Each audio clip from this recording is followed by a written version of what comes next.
Sejam muito bem-vindos, é um prazer tê-los aqui conosco. Você que está aqui pela primeira ou quem sabe pela 100ª vez, seja muito bem-vindo, seja muito bem-vinda. Não teria um lugar melhor para você estar hoje à noite, exceto cultuando a Deus. Você veio no lugar certo. E nessa noite, meu desejo, minha esperança e minha confiança em Deus é que Deus fale ao seu coração, como tem falado há muitos anos comigo, nesse texto, nesse assunto. Você sabe aquele prato que você já ouviu alguém comentar e que gerou um desejo, como disse, gerou água na sua boca, eu preciso comer, mas você não teve a oportunidade de comer. Sabe aquilo que você sempre quis fazer, mas faltou a oportunidade? Semelhantemente, é esse tema que nós vamos, pela graça de Deus, abordar com vocês nessa noite. Há alguns anos eu sempre desejei pregar numa das chamadas Semanas da Pátria, e nós estamos vivendo a Semana da Pátria. Ontem nós celebramos, comemorou-se os brasileiros ao 7 de setembro, que é uma lembrança, uma comemoração da independência do Brasil. Que isso quer dizer o quê? O Brasil se tornou liberto, vamos dizer, uma palavra crentesca, uma palavra espiritual, uma palavra de crente. O Brasil foi liberto do domínio português. E o texto é João 8, versículos 32 e 36. Qualquer semelhança com algum político que você conheça é mera coincidência, não tem nada a ver, certo? Ele começou depois de mim, e muito depois, bem depois de João.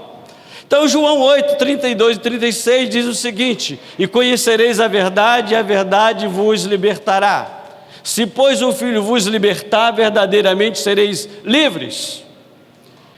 Quando nós pensamos nesse texto, eu me lembro que eu preciso orar antes de começar a pregar. Então vamos orar então. Senhor, nós estamos na Tua presença, queremos render-te graças. Obrigado, Pai, por este culto tão abençoado. Senhor, se eu fosse para casa agora, eu estaria plenamente satisfeito, porque senti a Tua presença. Meu Deus, o Espírito do Senhor conduziu, foi um louvor celestial aqui na terra. Foi um momento de elevo espiritual, um momento, Senhor, de nos sentirmos o Senhor tão próximos do Senhor. Meu Deus, obrigado por este grupo, obrigado pelo grupo de louvor dessa igreja. São pessoas comprometidas com o Senhor, são pessoas que têm se deixado ser usadas pelo Espírito Santo, tem a sua maior inspiração está no espírito de adoração, de oferecer ao Senhor o melhor louvor. Mas obrigado também, Senhor, pelos que pregam a palavra, pelos que ensinam, obrigado pelos que oram, obrigado pelos que contribuem, obrigado por todos aqueles que fazem a igreja Vida Nova. Obrigado pela vida do seu servo, o pastor Devanir, que tem sido um instrumento, que tem conduzido essa igreja. Meu Deus, e nesta noite nós nos colocamos inteiramente à disposição do Senhor. Há um desejo no meu coração de que eu seja conduzido, tomado, inspirado pelo Espírito Santo.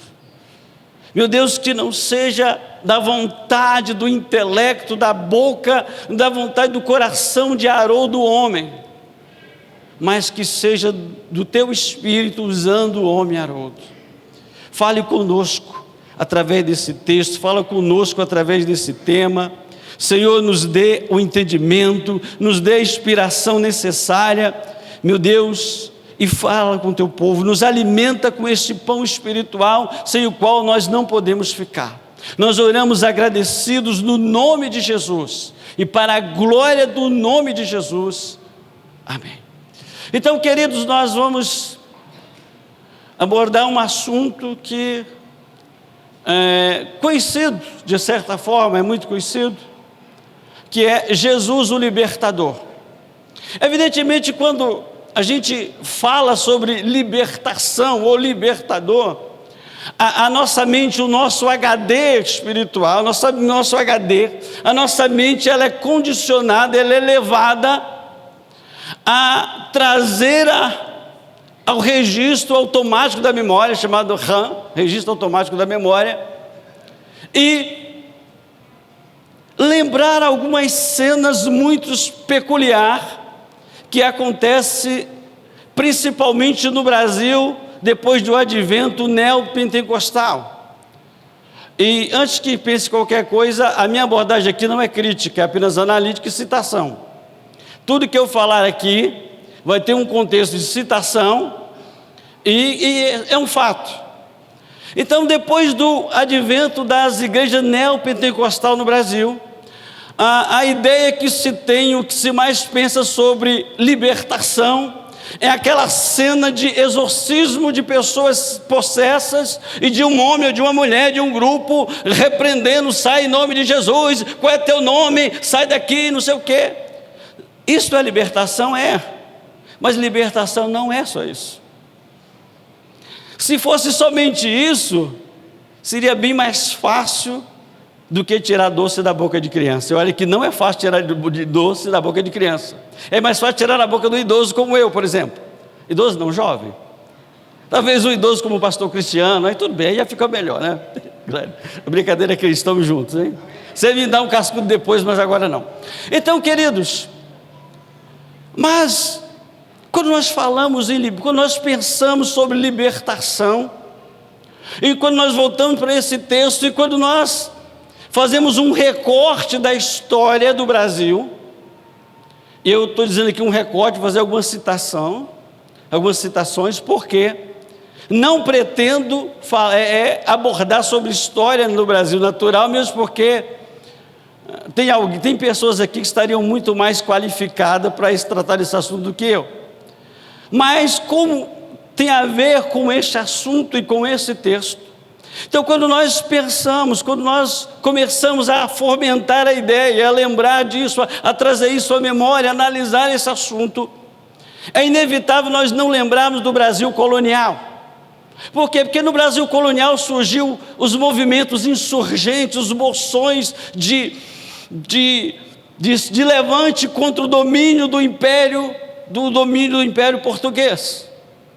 E esses movimentos que surgiram tinham a motivação de livrar o Brasil, de se libertar do domínio português. E dentre esses bolsões de insurgência, esses movimentos, tem alguns que se destacaram, que são muito conhecidos nossos. Um é a Farroupilha, onde ficou conhecida Joseph e Anita Garibaldi, os heróis da Farroupilha, lá no Rio Grande do Sul. Também ficou conhecido outros movimentos, como a Guerra dos Mascate, a Guerra dos Imoabas, a Revolta dos Imoabas. Mas desses movimentos, teve também a Revolta de Canudos, liderada por Antônio Conselheiro, aquele monge católico, aquele ermitão lá católico, lá no sertão da Bahia. Mas tem um que tem muito a ver com o assunto e com esse texto. E o que é mais conhecido no Brasil, que é a Inconfidência Mineira. O slogan dos Inconfidentes, até hoje está estampada na bandeira do estado de Minas Gerais, aquelas letras, aquele nome, aquela frase: libertas que será também, que quer dizer liberdade ainda que tardia. E nesse movimento surge o primeiro, e que eu saiba, o único mártir brasileiro, chamado Joaquim José da Silva Xavier, o Tiradentes. Então, esses movimentos tinham como objetivo libertar o Brasil do domínio português, tornar o Brasil um país livre. Queridos, e tivemos todos esses movimentos até que surgiu o dia 7 de setembro, a proclamação da independência do Brasil, aquela famosa frase, né? independência ou morte. No caso de Jesus é liberdade e vida. Liberdade e vida, porque o mesmo Jesus que fala, conhecereis a verdade vos libertará, é o mesmo que diz, eu sou o caminho, a verdade e a vida. Então a liberdade de Jesus não é para matar ninguém, é pelo contrário, é para trazer vida para aqueles que precisam de vida e vida com abundância. Então, queridos, desses movimentos, talvez, aqui nós temos um texto, vamos voltar para o nosso texto, e no texto nós encontramos Jesus fazendo duas afirmações, e o texto nos diz que ele fala para aqueles que haviam acabado de crer nele, ele volta para os seus discípulos e diz, conhecereis a verdade, e a verdade vos libertará. Aí de repente, multidão, que pessoas estavam próximas, que ouviram aquilo, não gostaram, isso foram a liderança religiosa da época, os sacerdotes, principalmente os fariseus, e bradaram, nós somos descendência de Abraão, como tu diz, serei liberto, nós somos livres, nós não somos cativos. E a resposta de Jesus foi, se pois o Filho vos libertar, verdadeiramente sereis livres. Eu acredito que Jesus, olhando, em outras palavras, Jesus diz para eles, olhem em volta de vocês e vejam se vocês verdadeiramente são livres. Vocês estão cativos sobre o domínio de Roma, vocês não são um povo livre, e vocês são um povo dominado, vocês é um povo que se afastaram de Deus, e por se afastar de Deus, forças começaram a subjugar, começou a exercer o domínio. Então vocês precisam ser livres. Então quando nós falamos em Jesus o libertador, esse assunto ele é muito mais abrangente do que nós suponhamos, porque quando nós falamos em Jesus o libertador, nós vamos pensar em todo o contexto de Jesus de Nazaré, todo o contexto que ele viveu, em todo o contexto em que ele está falando, em todo o contexto que abrange essa afirmação dele naquele momento e para a posteridade. Jesus não está falando para uma sessão de exorcismo. No texto não há nenhuma indicação que houvesse pessoas possessas ou pessoas opressas. Pelo contrário, não há nenhuma indicação. Mas, no entanto, para essas pessoas e para todas quantas leem esse texto, Jesus diz isso. Então, dentro desse contexto, aí talvez você pergunta, pastor, e qual era o contexto de Jesus de Nazaré? O que Jesus quer dizer com essa declaração? Que o homem só pode ser livre quando conhece a verdade libertadora. E quem é essa verdade libertadora? Jesus está dizendo que ele é o único que pode libertar o homem de tudo aquilo que o oprime, de tudo aquilo que o prende, de tudo aquilo que o subjuga. Ele é o único que pode fazer isso. Ele é o libertador. Ele não é mais um que liberta, ele é o libertador. Glória a Deus.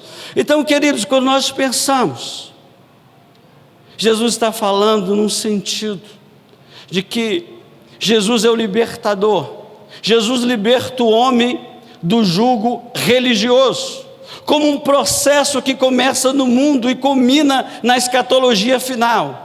Em Jesus encontramos a tensão dialética sustentada. Por um lado, a proposição de um projeto de total libertação, que é o próprio reino, e do outro, mediações e ações de Jesus que o traduz pessoalmente na história. Então, Jesus, ele é o libertador no sentido que ele liberta o homem do jugo religioso. Havia um domínio, a religião no tempo de Jesus era opressora e em certo sentido ainda o é hoje. Então existe um sistema, e eu quero novamente explicar aqui, que eu estou falando de religião sistema, eu quero que me entenda, para que não pense que eu estou falando de religião, denominação, ou religião A, B ou C, eu estou falando de sistema religioso. Então, nos tempos de Jesus, o sistema religioso era um sistema opressor, era um sistema que jogava sobre o homem um jugo muito pesado, e em certo sentido ainda o é hoje. Aí nós encontramos Jesus algumas vezes no confronto, no embate, no debate com lideranças religiosas. Em algumas passagens, Jesus disse o seguinte: vocês, fariseus, atravessam o mar e vai até o outro lado para fazer um discípulo, mas uma vez feito discípulo, vocês o tornam 10 vezes filhos do inferno. O que Jesus está dizendo: vocês não medem esforço, vocês vão onde for necessário para fazer uma pessoa adepta da sua religião, mas uma vez feita, você mantém essas pessoas presas nos seus rituais, na camisa de força, num sistema opressor, em que a pessoa pensa que está tomando uma decisão que vai mudar o rumo, mas se sente como se estivesse sendo vestido numa camisa de força. Em outro momento, Jesus vai dizer para os líderes religiosos que, por causa da tradição deles, eles estavam invalidando o mandamento de Deus. E aí ele diz: aprendei uma coisa, misericórdia quero e não sacrifício. Por causa da vossa tradição, vós invalidais o mandamento de Deus. Por causa da vossa tradição, ele está dizendo, a tradição religiosa de vocês se tornou um jugo pesado que o homem não pode suportar. Se tornou uma carga muito pesada para ser carregada. A tradição de vocês consiste em um sistema criado que mantém as pessoas presas dentro de um cerco, mas que a pessoa não é livre, não se sente livre para servir a Deus sem aquela obrigação. Queridos, nós já vimos casos e assistimos casos de causa de tradições, de costume, de pessoas fazendo coisas desnecessárias. Por exemplo, tem pessoas que quando cometem um pecado, em vez delas caírem aos pés de Jesus e clamar por perdão, por misericórdia, ela cai na mão de suas lideranças, dos seus líderes, e aí elas são orientadas ou são forçadas a fazerem algumas coisas. Eu estou evitando usar o termo, mas não tem como. Elas são obrigadas a pagar penitência. Às vezes tem que fazer voto, tem que carregar cruz, tem que fazer não sei o quê, enfim. Queridos, mas no Evangelho, na proposta de Jesus, nós não precisamos fazer penitência, nós não precisamos pagar, porque já foi pago, o preço já foi pago. Tudo que a pessoa precisa é reconhecer, entender que há um Jesus que libertou desse jugo, que libertou dessa tradição, há um Jesus que oferece perdão, e a única condição para ser perdoado é arrepender-se. Não precisa fazer nenhum sacrifício de tolo, não precisa colocar a mão sobre um bode e enviar para o deserto, chamado bode expiatório, porque a expiação já foi feita. Não precisa trazer um animal e sacrificar no altar, porque um animal perfeito, o cordeiro perfeito, foi sacrificado uma única vez, que foi Jesus. Por isso ele o liberta. Mas, queridos, como um homem acima do seu tempo, Jesus entendia perfeitamente que o sistema religioso era e ainda é manipulador, alienador, opressor. Portanto, a libertação é um rompimento total com esse sistema. Você e eu, nós não precisamos ficar presos a sistema nenhum. Nós somos livres para servir a Jesus. Mas eu quero advertir que entenda muito bem o que é ser livre. Nós somos livres para servir a Jesus, nós somos livres para viver uma vida de comunhão e de alegria. Mas a verdadeira liberdade tem suas restrições. Na verdade, o homem nunca é livre para fazer tudo o que ele quer. Imagine você se alguém de repente dá na cabeça, tem assim um pico de insanidade, tem um surto psicótico e resolve se despir e sair na rua. Vou imaginar um homem, né? O que vai acontecer? Vai ser preso por atentado ao pudor. Mas eu só vou fazer o que quero, depende. Se o que quero fazer prejudica a outra pessoa, vai contra regras de comportamento da sociedade, então eu estou infringindo, eu caio na lei ou no código. A verdadeira liberdade possui suas restrições. Há sempre um caminho a não ser trilhado. Cada escolha é restrição de outra escolha. Por exemplo, nós vamos lembrar que nós temos que reportar lá no passado, lá no Jardim do Éden, existia um casal que era livre para comer de tudo, quase tudo. Eles não deviam comer do fruto do conhecimento do bem e do mal. Eles poderiam fazer isso? Poderia, mas tinha uma consequência. E lançando mão da liberdade, lançando mão eu vou fazer o que quero, resolve tomar do fruto e comê-lo. E como consequência foram privados da comunhão com Deus, foram separados de Deus, foram lançados fora da companhia de Deus. Mas, queridos, depois disso, o homem começou a criar religião. Eu quero que você entenda, aliás, que você relembre, e que você pense comigo, que o maior criador de religião não é Deus. Deus não criou religião. Quem cria religião é o homem que cria sistema. O homem, depois de decair, o homem começou a criar religiões, criar sistema, para tentar de alguma forma satisfazer uma necessidade, oferecer ao homem aquilo que ele quer, que muitas vezes não é suficiente, na maioria das vezes não é suficiente para aquilo que ele precisa. E o que é que o homem precisa? O homem não precisa de ter uma religião, o homem precisa de ter comunhão com Deus. O homem não precisa de uma religião para se sentir bem, o homem precisa de ser liberto do jugo da religião e se apegar-se ao Senhor, ao seu Salvador, que é Jesus de Nazaré. Então, quando nós falamos em libertação, quando nós falamos no Jesus libertador, nós lembramos que Jesus liberta o homem do jugo religioso, mas muito mais que isso. Quando nós olhamos para os rituais, para o que acontece, por exemplo, nos 5 pilares do Islã, há um pilar que diz que o devoto, o adepto, é obrigado a ir pelo menos uma vez na vida em Meca, uma peregrinação em Meca, onde estão os restos mortais de Maomé. Uma vez na vida ele tem que ir lá. O muçulmano realmente adepto de missões, uma vez por ano ele vai lá. Então, queridos, nós assistimos muitas peregrinações, muitas flagelações, mas a pessoa continua como estava, ou de mal a pior, não muda o interior, não muda a vida da pessoa. Mas quando a pessoa tem um encontro com Jesus, quando a pessoa permita que Jesus a liberte, então verdadeiramente ela é livre. Por isso ele diz: conhecereis a verdade. Ele está dizendo: eu sou a verdade libertadora, me conheça e você será livre desse jugo. Você não dependerá disso, você dependerá de mim, de Jesus, para ser livre. Segundo, queridos, Jesus liberta o homem da escravidão social.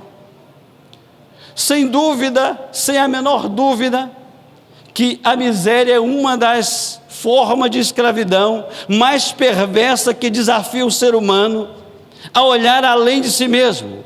Enquanto o ser humano viver na miséria, ele será um escravo de oportunistas sem escrúpulos. Não é possível falar de libertação enquanto milhares de seres humanos estão vivendo capturados pela miséria. Queridos, e aí nós pensamos, a nossa mente se volta para o continente africano. Nós sabemos que é um continente que é mais atingido pela miséria. Nós vimos reportagem, ouvimos comentários sobre isso. Por exemplo, existe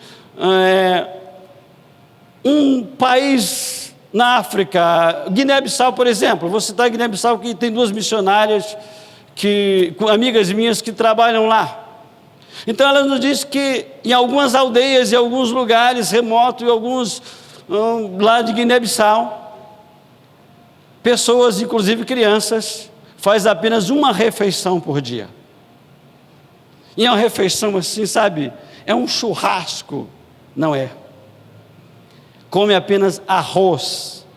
A comida principal, o prato principal, o único que tem é arroz. Come arroz uma vez por dia. Imagine você, uma criança comendo arroz uma vez por dia. Cresce uma criança desnutrida, uma criança raquítica. Imagine um adulto, um homem que trabalha, uma mulher que trabalha, quem trabalha pesado, que tem que usar da energia comendo arroz uma vez por dia. E tem pessoas que às vezes nem sequer tem um pãozinho francês, que às vezes você não come, quer dormir. Eu vou comer esse pão dormido, eu vou comer pãozinho fresco. Glória a Deus que você pode todos os dias ir lá na padaria da sua preferência e comprar o seu pãozinho francês, sabe? E glória a Deus se você tem condição de comprar uma manteiga. Eu estou falando manteiga e não margarina, me entenda. Às vezes confunde margarina com manteiga, manteiga é manteiga, margarina é margarina. Eu, por exemplo, como manteiga uma vez ou outra quando eu vou na casa de alguém. Eu como, primeiro porque eu tenho problema de colesterol alto, então eu não posso estar comendo manteiga. Primeira coisa, vem aí. Mas, queridos, graças a Deus por isso, sabe por quê? Porque tem pessoas que gostaria de todas as manhãs comer o pãozinho francês e tomar um cafezinho puro. E para a graça, para a glória de Deus, às vezes você tem a opção do leite, você tem a opção do suco, você tem a opção do chá. E essas pessoas não têm. Você tem a opção de dar uma de lord inglês ou de dama inglesa e no fim da tarde convidar suas amigas para tomar chá com torrada, e o chá inglês é com leite, é uma coisa assim. Eu não sei como gosta, né? Mas é a moda inglesa, chá com leite e torrada no entardecer. Mas, queridos, existem pessoas escravizadas, porque a miséria é uma das maiores escravidões. Escraviza o povo, a miséria destrói as forças, a miséria humilha, a miséria tira a dignidade humana. E eu posso falar isso de conhecer um pouco a realidade de algumas pessoas miseráveis. Às vezes pessoas confundem pobre com miserável, são duas categorias diferentes. Existem algumas categorias na sociedade, e a pior delas, a mais baixa, chama-se os miseráveis. São pessoas bem abaixo da pobreza. Então não confunda um pobre que mora na periferia, numa casa pequena, com um miserável que mora num barraco caindo nos pedaços. E eu conheci isso de perto, porque lá em Aracaju, pertinho da missão, da base de Jocum, tinha uma comunidade de pessoas que moravam à margem de um canal de esgoto.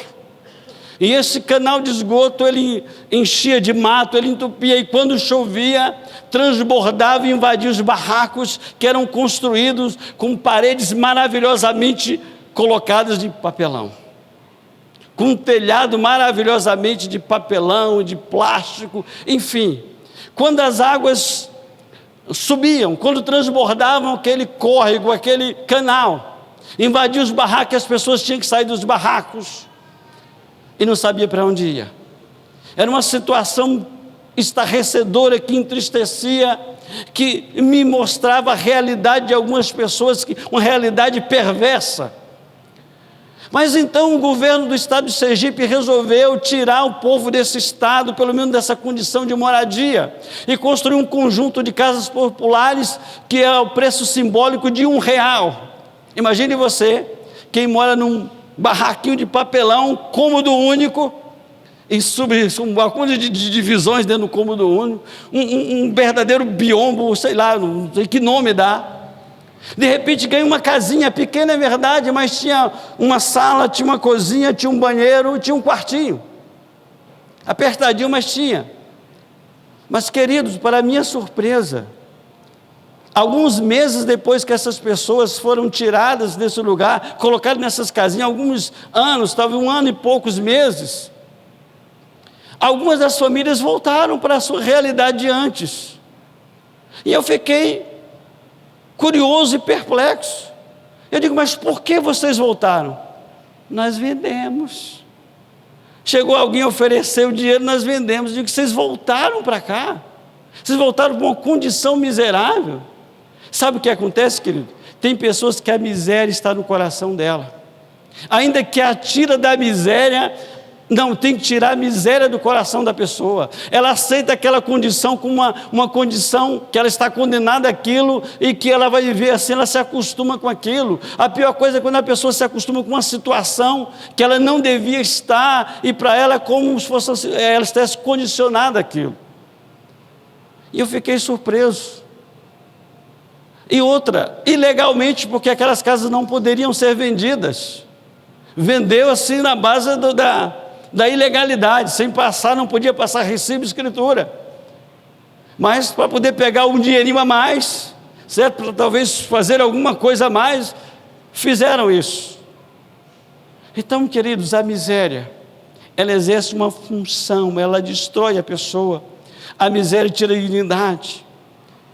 E aí eu quero lembrar aqui, eu quero citar aqui, aquele que alguns o têm como o chamado poeta dos escravos, mas eu tenho como mais do que um poeta. Para mim ele era uma espécie de sacerdote dos escravos. Ele diz o seguinte: lá na úmida senzala, sentado na estreita sala, junto ao braseiro, no chão entoa o escravo o seu canto, e ao cantar corre-lhe em pranto saudade do seu torrão. Aquelas terras tão grandes, tão compridas como o mar, com suas poucas palmeiras, dão vontade de pensar. Lá todos vivem felizes, todos dançam no terreiro. A gente lá não se vende como aqui só por dinheiro.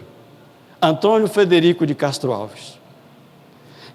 No poema intitulado Vozes de África, ele canta, em poesia ele transmite a dura realidade do negro africano que é tirado da sua terra, mesmo vivendo numa situação difícil, é levado à força no navio negreiro, no navio de escravagista e vendido. E aí ele narra a tristeza, mesmo vivendo uma vida difícil, ele sente saudade. E agora ele passa a viver uma vida miserável como escravo, porque a miséria escraviza o homem. E um pastor missionário da Missões Batista e também cantor, numa música intitulada de Misericórdia, ele traça alguns versos. Ele diz: Deus tem a misericórdia dos que nascem abortados, dos que pela fome alheia vivem bem alimentados. Deus tem a misericórdia dos que negam o pão duro, dos que sem alternativa sobrevivem do monturo. Sabe, esse homem viveu a realidade, conheceu a triste realidade de pessoas vivendo na miséria. E não há nada mais triste do que ver seres humanos numa condição miserável. Isso dói o coração do Senhor. Isso tem que nos incomodar, isso tem que mexer conosco. Queridos, às vezes é mais fácil para a gente sentir a sensibilidade de alguém próximo da gente, de alguém que tem alguma ligação com a gente, seja parentesco, seja de amizade. Mas eu estou falando além das nossas fronteiras, estou falando além do nosso convívio. Talvez pessoas que não estão dentro da nossa comunidade cristã, pessoas que não são da nossa parentela. Será que quando nós sabemos ou vemos, isso não nos dói, não nos toca? Querido, você tem uma ideia? Graças a Deus ninguém aqui já foi um miserável, e em nome de Jesus não será, porque o Senhor é rico em misericórdia, o Senhor é o dono da prata e o ouro. Mas eu já tive contato com uma pessoa vivendo numa situação de miséria, que quando nós chegamos lá, eu estava com Iraci. Nós chegamos na casa dessa senhora, no barraco dessa senhora, ela estava deitada e disse: pode entrar. E deitada estava, e deitada continuou. Ela disse: me desculpe por não levantar, e me sinto-me fraca, porque tem 2 dias que eu não como nada. 2 dias, não foi 2 minutos, não foi 2 horas, eram 2 dias que não comia nada.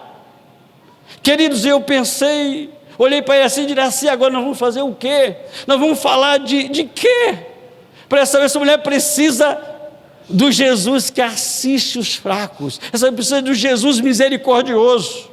Nós vamos falar de pecado para essa mulher, se a condição dela já está de miséria, como se sentisse punida pela sorte ou pela vida. Falei, ele assim, quando é que você tem? Tem isso. Eu digo, eu também tenho aqui 2 contos. Eu digo, para ele ter outros missionários por aí, vou catá-los, procurei-os. Arrecadei alguns trocados, porque missionário, na maioria das vezes, só anda duro, sabe? É difícil o missionário estar com... Missionário, quando tem muito dinheiro no bolso, é um perigo, porque ele pode aproveitar e gastar o que ele levou muito tempo sem dinheiro. E aí nós arrecadamos e compramos algumas coisinhas para aquela senhora. Fomos lá na base, fizemos café, trouxemos pão com salame de pobre. Aí você já imaginou o que é o salame de pobre? Compramos um pedação de salame de pobre, que é a mortadela, e pão, uma margarina, manteiga de pobre, que é a margarina, e o café, e uma garrafa de café, e levamos para aquela senhora. Mas ela ficou feliz da vida, sabe? Foi a melhor mensagem, foi o melhor sermão que eu já preguei na minha vida, foi a melhor mensagem evangelística. Queridos, de noite aquela mulher foi uma das primeiras a chegar no culto, feliz da vida. O que nós temos feito? Será que nós temos enxergado que Jesus é o libertador das pessoas escravizadas pela miséria? Será que nós não percebemos, que não sentimos que essas pessoas é uma forma de escravidão, de humilhação que as pessoas estão vivendo, e que a resposta é você, a resposta é a igreja? Deus não vai mandar um anjo com mala de dinheiro, Deus não vai mandar anjo com a compra de supermercado, mas Deus dá a mim e a você a condição de ajudar um miserável. Graças a Deus, se até onde eu sei, em Tupã não tem essa classe, até onde eu sei,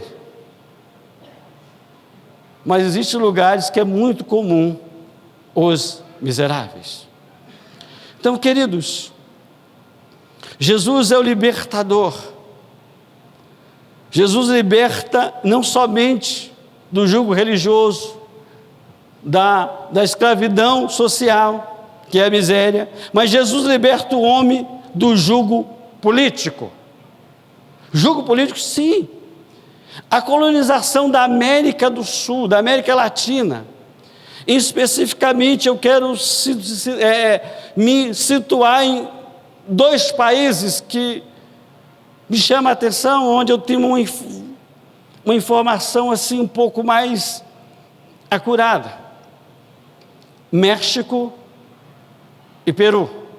Por que eu citei esses 2 países? Um na América do Norte e outro na América do Sul. Porque, coincidência ou não, esses 2 países foram ocupados pelo domínio espanhol, pela coroa espanhola. Os espanhóis invadiram este país e dizimaram no México o reino dos astecas e no Peru o reino dos incas.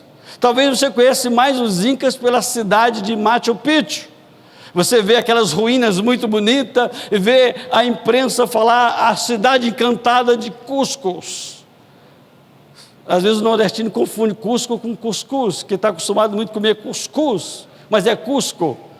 Então, em Machu Picchu, só que a história nos revela algo de um jugo, de um domínio opressor. Enquanto o aventureiro, o representante da coroa espanhola, Hernán Cortés, dizimava, dominava os astecas. No Peru, outro espanhol chamado Francisco Pizarro também dominava, maltratava e tomava o reino dos incas, que era o reino de indígenas.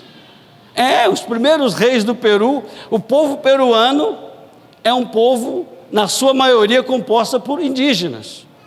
Então tivemos várias dinastias, mas na época da conquista, se a minha memória estiver falhando, a professora de história que tem aqui presente me corrija, salvo engano, a conquista espanhola, o domínio completo se deu sobre o reinado do grande rei Atahualpa.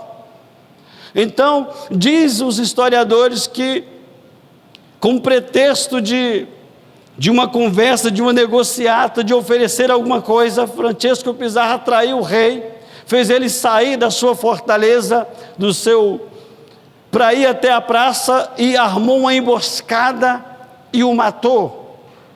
Queridos, quando nós lemos o sistema dos Incas, é um sistema social muito bem desenvolvido.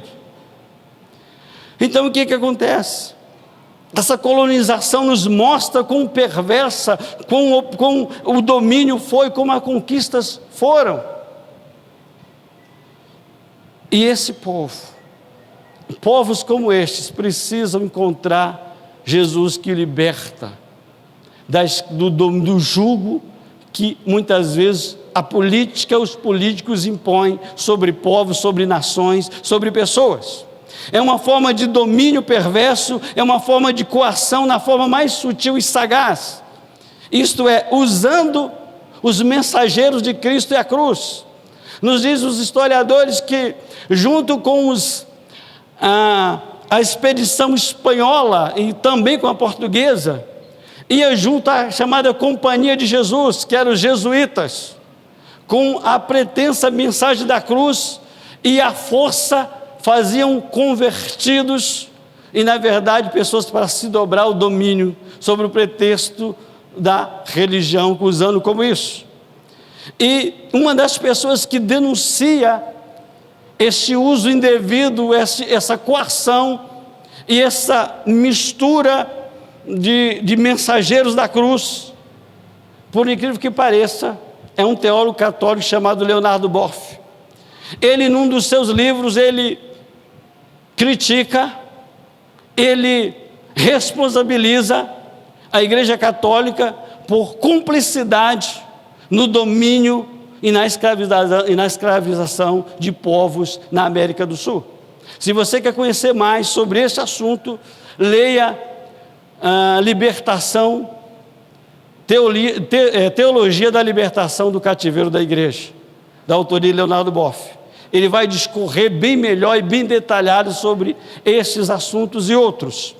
Então, queridos, nós podemos perceber que, para livrar o homem desse jugo, só Jesus pode. E aqui, por falar em jugo político, nós voltamos à realidade daquele momento, em que o povo de Jesus, o povo eleito, o povo escolhido de Deus, por ter se afastado de Deus, foram dominados, foram conquistados por vários reinos, e naquele momento estavam sendo dominados pelo Império Romano. E o Império Romano não era tão bonzinho, apesar de alguns benefícios, mas o Império Romano cobrava impostos, muitas vezes impostos injustos, altas taxas, que mantinha o povo numa situação muito delicada.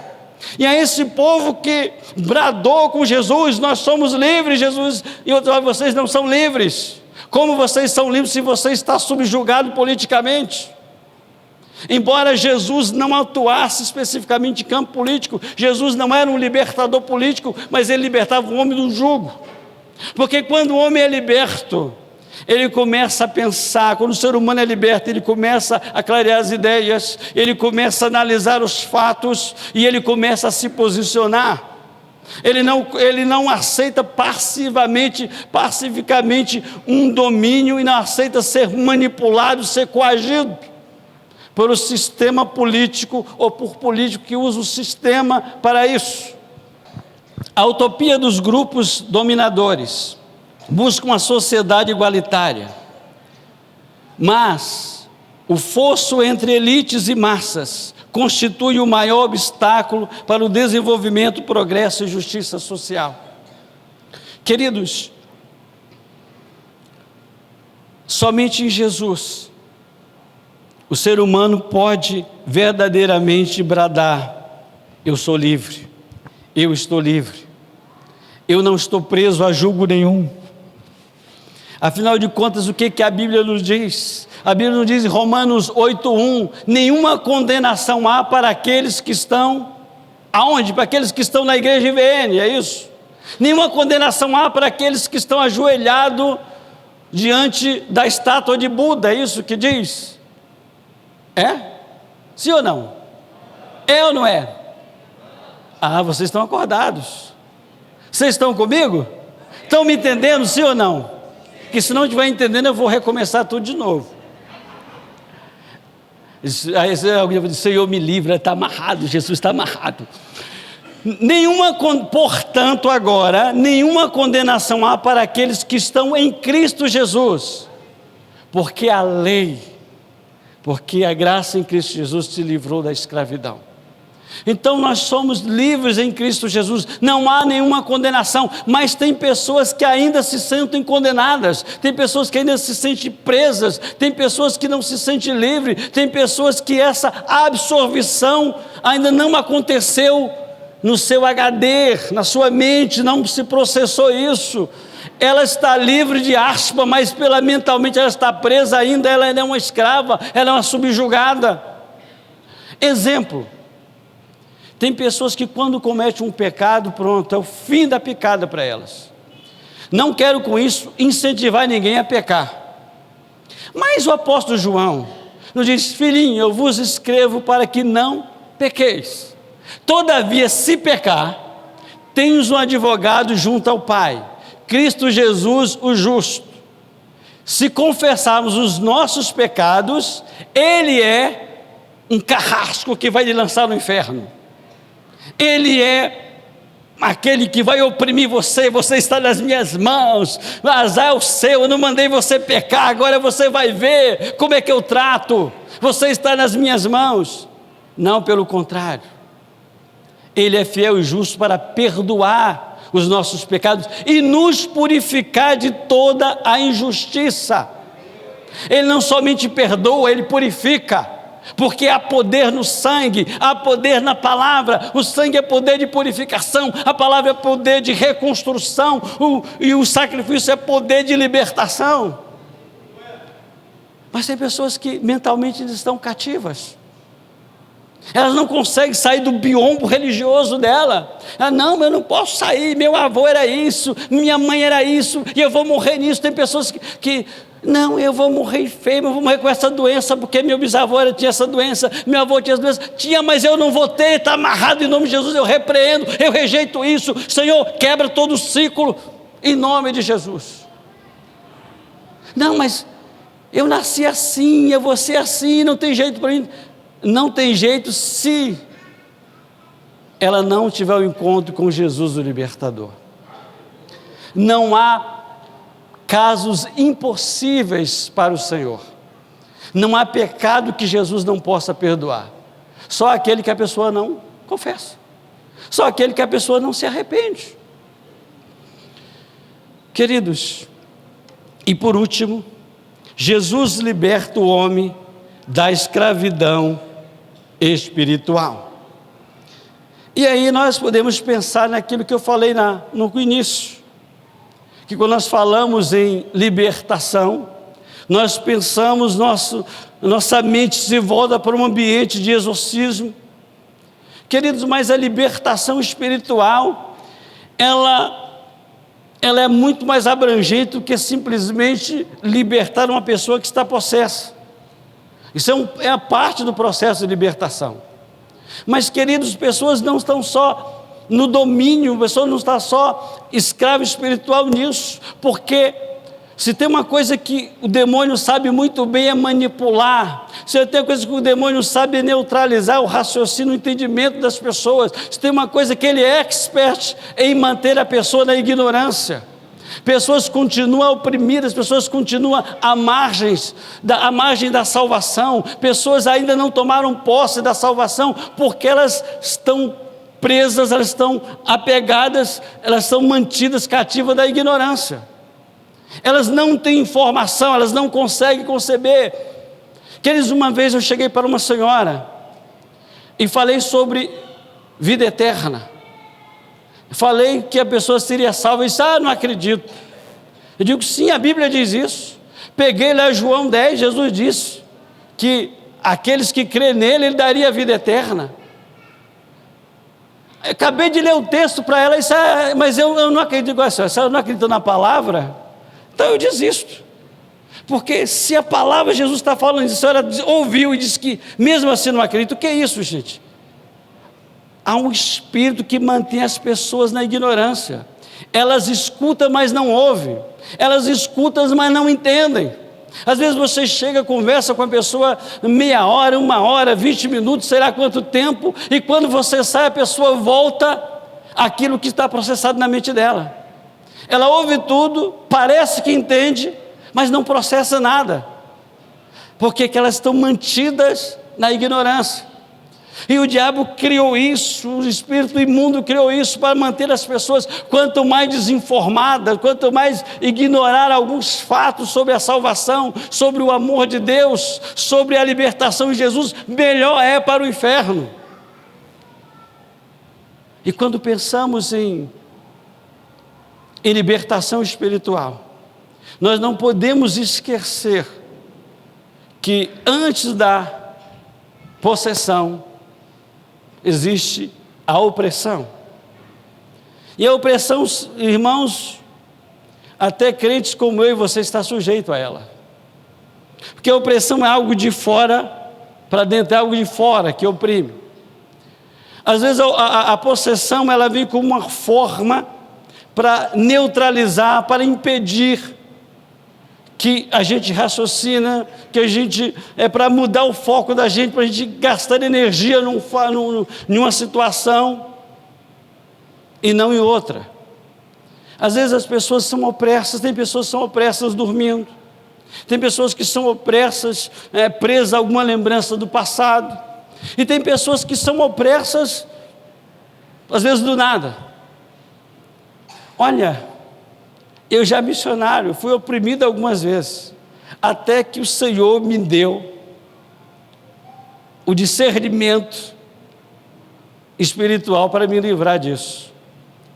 Uma das vezes que eu fui oprimido, eu estava num povoado em Goiás, um povoado que em finais de semana que por um lugar existia um feriado, aquele povoado tinha mais esotérico e pessoas do tipo do que moradores. Parece que os esotéricos de Brasília e de Goiânia iam para lá, por uma simples razão. A primeira é que eles diziam que gostavam dali, porque era um lugar tranquilo, porque não tinha luz pública nas ruazinhas, e que podiam contemplar, adorar as estrelas e a lua. Existe esse tipo de crença de adoradores. Segundo eles, existia uma crença corrente, que Jesus estava encarnado num dos cristais que tinha lá, dentro daquela reserva, chamada Parque dos Veadeiros, que eu mostrei a Muriel, ela ficou com um desejo de conhecer, que é um lugar bonito, um lugar paradisíaco, tem umas quedas d'água maravilhosas. Olha, eu tive o prazer de estar lá. Tem um lugar chamado Vale da Lua, que a água corre sobre um lajedo de pedras e depois desemboca, tem assim como fosse uma bacia natural na pedra, e as águas de lá são cristalinas e são minerais. Tem um lugar de uma queda d'água de 80 metros de altura, tem outra de 120. É um lugar muito bonito do ponto de vista assim, ecologicamente falando. Mas é um dos lugares onde você vai encontrar mais esotéricos e místicos. Você desembarca, você desce em Alto Paraíso, você tem uma sensação de um ambiente pesado, você sente que é um clima espiritual desfavorável, você pensa que é um espírito opressor agindo. Quando Paulo diz que existe demônio nas regiões celestiais, o que é que eles fazem lá? Eles estão lá para oprimir. E há outras vezes que aconteceu comigo. Eu fui tirar, quando o tempo que eu dormia um pouquinho de dia, eu fui tirar uma sonequinha, e de repente eu sinto uma opressão, e aí eu consigo, debatendo, é uma sensação terrível, você briga, você fala, mas a sua voz não sai, e quando finalmente você consegue balbuciar o nome de Jesus, o sujeito vai embora. E aí Deus me deu a chave, para nunca mais ser oprimido quando estivesse dormindo, deitado.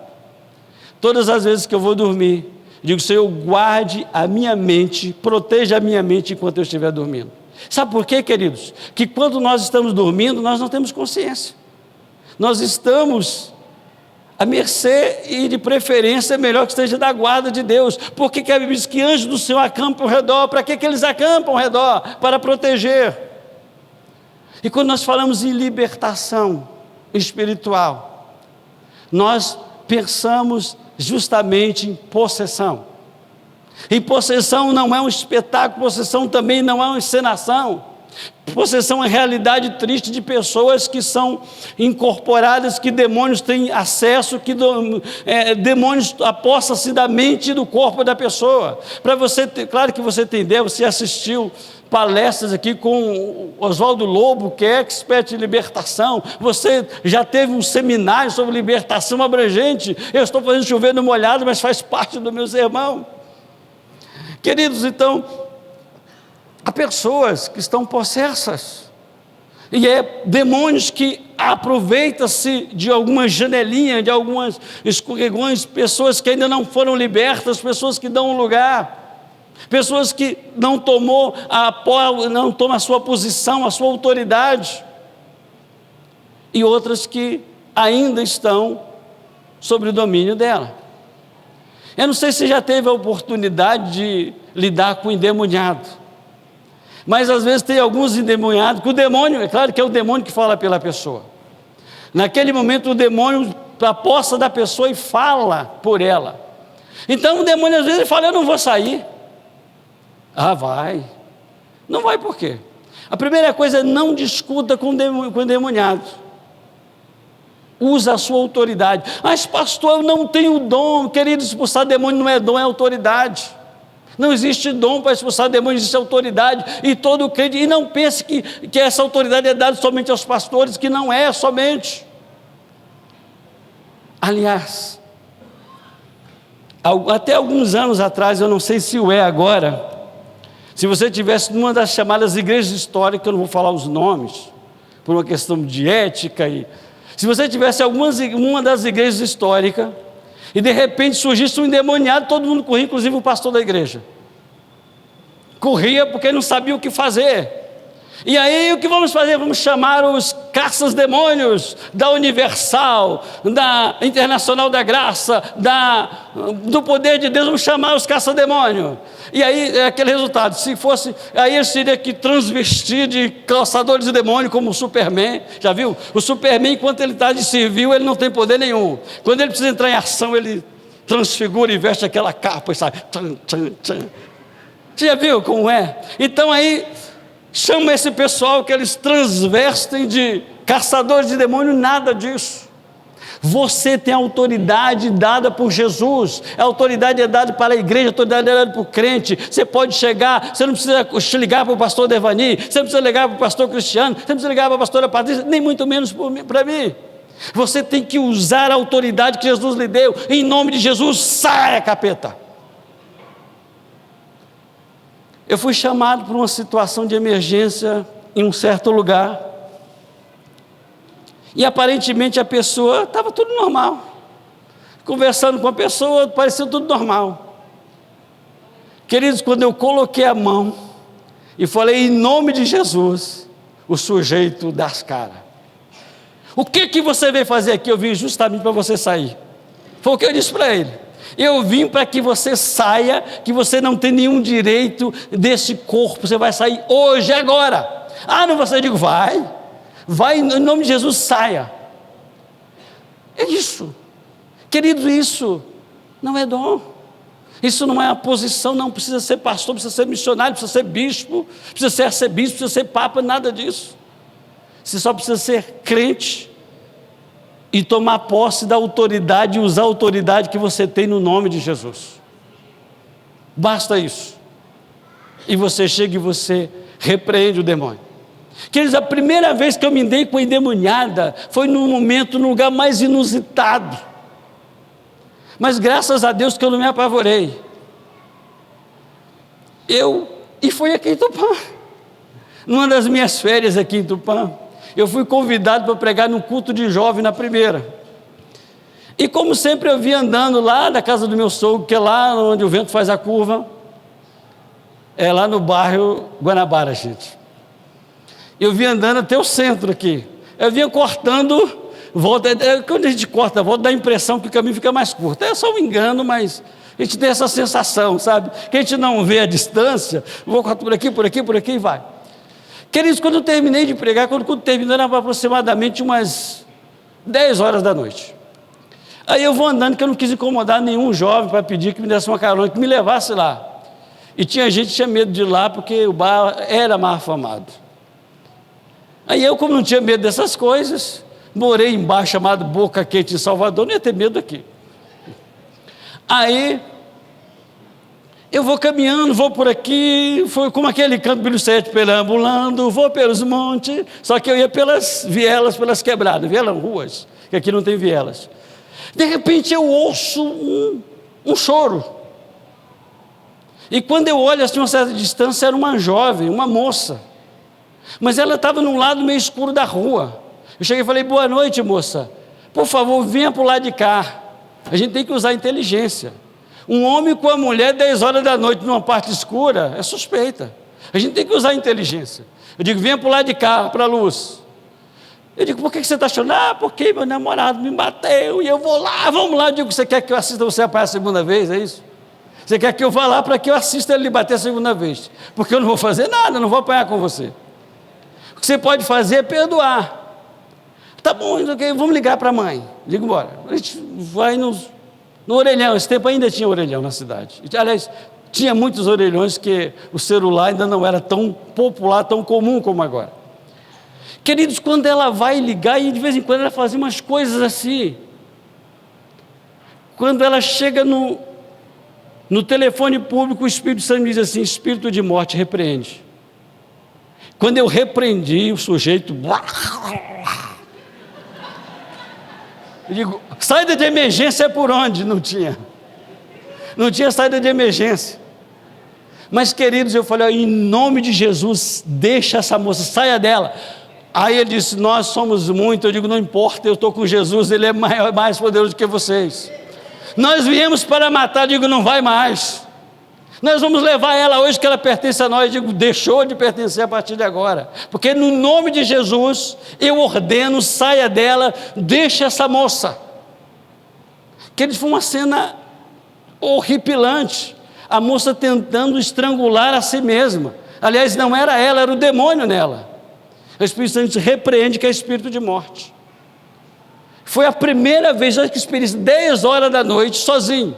Aí eu ligo para Iraci e digo, Iraci, eu estou aqui numa situação difícil.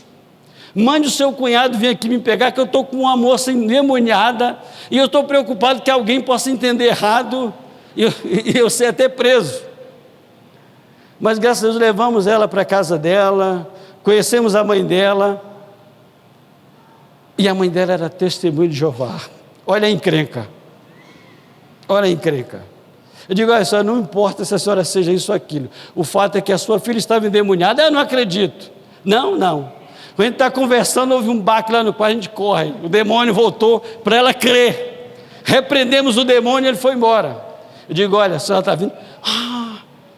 Eu não imaginava que realmente isso acontecesse. Eu digo, acontece. E cuidado para ele acontecer com a senhora. Fiz um terrorismo com ela também. Queridos, o que nós precisamos é de usar a autoridade do nome de Jesus. Jesus é o libertador, mas às vezes Jesus usa instrumentos libertatórios, e um desses instrumentos é você, o instrumento é a igreja proclama, a igreja anuncia o evangelho, mas a igreja também tem a autoridade de libertar o cativo.